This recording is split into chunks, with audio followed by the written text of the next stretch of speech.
Assalamualaikum warahmatullahi wabarakatuh. Saya Lisnawati, mahasiswa Kesehatan Masyarakat semester 4, konsentrasi kesehatan reproduksi.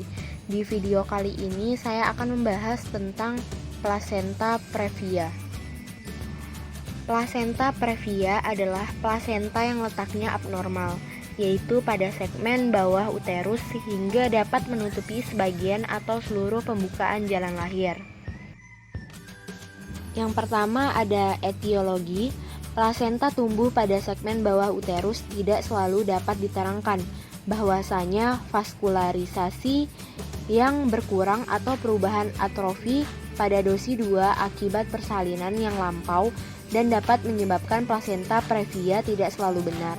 Karena tidak nyata dengan jelas bahwa plasenta previa didapati untuk sebagian besar pada penderita dengan paritas fungsi.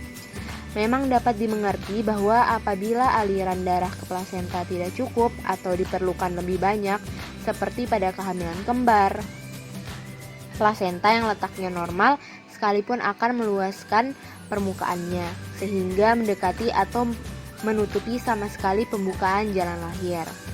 Selanjutnya ada klasifikasi. Yang pertama, plasenta previa otalis, apabila seluruh pembukaan tertutup oleh jaringan plasenta. Yang kedua, plasenta previa parsialis, apabila sebahagian pembukaan tertutup oleh jaringan plasenta. Yang ketiga, plasenta previa marginalis, apabila pinggir plasenta berada tepat pada pinggir pembukaan. Dan yang keempat, plasenta letak rendah, plasenta yang letaknya abnormal pada segmen bawah uterus tetapi belum sampai menutupi pembukaan jalan lahir. Plasenta berbentuk bundar atau hampir bundar dengan diameter 15-20 cm dan tebalnya 2,5 cm. Berat rata-rata 500 gram. Tali pusat berhubungan dengan plasenta biasanya di tengah atau insersio centralis. Bila hubungan agak pinggir maka disebut insersio lateralis. Dan bila di pinggir plasenta disebut insersio marginalis. Kadang-kadang tali pusat berada di luar plasenta dan hubungan dengan plasenta melalui janin. Jika demikian disebut dengan insersio filamentosa. Umumnya plasenta terbentuk lengkap pada kehamilan lebih kurang 10 minggu dengan ruang amnion telah mengisi seluruh kafum uterus, agak ke atas ke arah fundus uteri. Meskipun ruang amnion membesar sehingga amnion tertekan ke arah korion, amnion hanya menempel saja. Pada umumnya di depan atau di belakang dinding uterus, agak ke atas ke arah fundus uteri. Plasenta sebenarnya berasal dari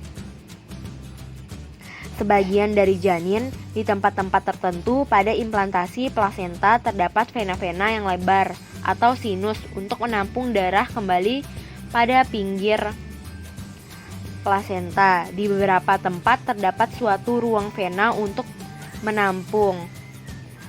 Fungsi plasenta ialah mengusahakan janin tumbuh dengan baik untuk pertumbuhan adanya zat penyalur, asam amino, vitamin, dan mineral dari ibu ke janin dan pembuangan CO2 dengan darah yang berasal ruang interfiller di atas atau disebut dengan marginalis. Selanjutnya ada fungsi plasenta. Yang pertama sebagai alat yang memberi makanan pada janin. Yang kedua, sebagai alat yang mengeluarkan bekas metabolisme. Yang ketiga, sebagai alat yang memberi zat asam dan mengeluarkan CO2. Yang keempat, sebagai alat pembentuk hormon. Dan yang kelima, sebagai alat penyalur berbagai antibodi ke janin. Selanjutnya ada komplikasi. Di komplikasi ini ada dua. Yang pertama, pada ibu dapat terjadi perdarahan hingga shock akibat perdarahan, anemia karena perdarahan plasentitis, dan endometritis pasca persalinan.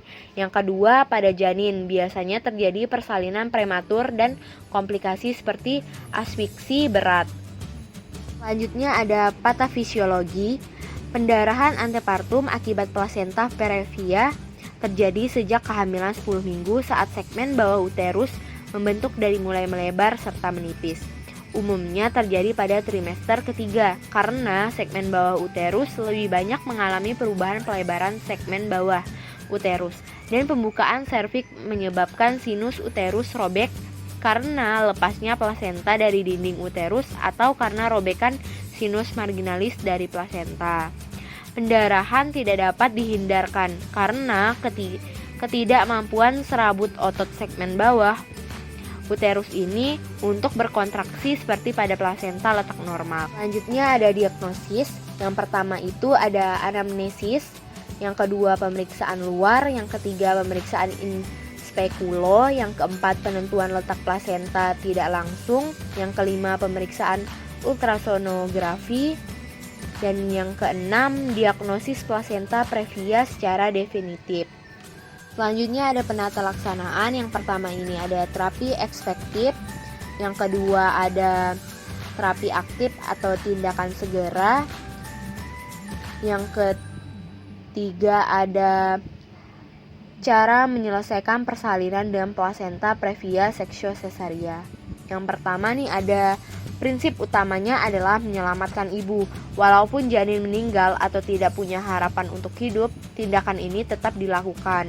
Yang kedua ada tujuan seksio cesaria, persalinan dengan segera sehingga uterus segera berkontraksi dan menghentikan pendarahan, menghindarkan kemungkinan terjadi robekan pada serviks jika janin dilahirkan per vagina.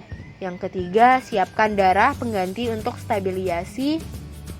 Dan sekian pemaparan saya mengenai materi plasenta previa. Kurang dan lebihnya mohon dimaafkan. Wassalamualaikum warahmatullahi wabarakatuh.